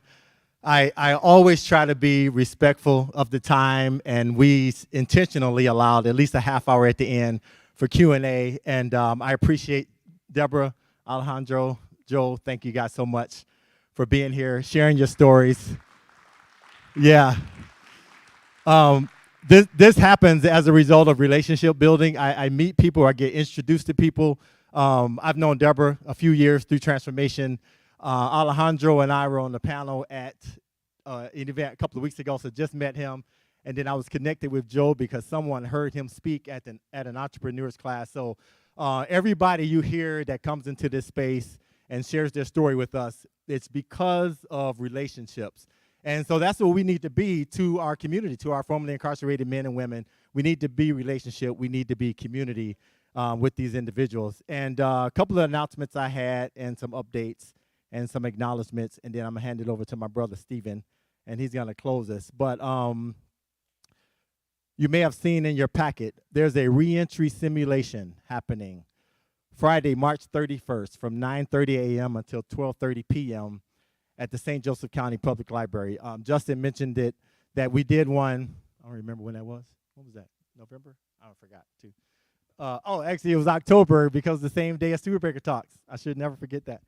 But to participate or volunteer, scan the QR code that's on that sheet, and please do it right away if you want to get in. And it's a life-changing experience from those who have already participated in the last one. The Beacon is hosting an expungement and resource fair right here in this gym, and we've partnered with Magistrate Andre Gamage, Sweet Home Church, and Notre Dame law students provide expungement opportunities for those who are in St. Joseph County only. This event will be held right here at the Beacon, again, Saturday, April 1st, 10 a.m. to 2 p.m. Flyers and more details are to come. I put some stuff on the table for those of you who might be interested. I know a couple of other people who had to leave, but if you know anybody who's interested in looking for work, the International Brotherhood of Electrical Workers, Local 153, is very interested in hiring formerly incarcerated men and women. They're looking to hire electrical helpers to assist in the Honeysuckle Solar Project that's going to be in New Carlisle. If you want more information, there's stuff on that Beacon table back there. Grab a brochure, and there's an application back there if you know anybody who's interested. Mental Health Awareness of Michiana, fabulous organization. We partnered with them, hi Lisa Kelly, to do the Reentry Summit a couple of weeks ago. And then I also shout them out because they're one of our partners. They use our counseling space here to run their pro bono counseling project. So if anybody needs mental health services, grab some information off that table. You can go online, fill out the application, and see if you qualify for their services. What else? Acknowledgement from just community supporters. All of you, first of all, who've supported us every year that we've done this. The new individuals that have come into this room by invitation. But we had the mayor in here. They had to leave to go to another engagement. Magistrate Andre Gamage has been a super supporter of us. Sheriff Redmond, who told me last night he may or may not make it. But Sharon McBride was here, who's our city council president. Rachel Tomas Morgan was here, who's our city councilwoman at large. And then Sandy mentioned Maureen Bauer. I'm going to wave at her because she told me she'd be watching online. But she's our state representative. And so tremendous support from our civic leaders behind what we're doing here at the Beacon. And we just need more people to get on board and help us move this needle into the positive direction. Sandy, thank you. Justin, thank you. Dan, appreciate you, my man. And I'm going to say, Pastor Stephen Love, I appreciate you as well. And I'm going to hand it over to him. And we're going to let you out of here. And you guys know what? First time in 4 years it didn't snow. So let's give a hand for that.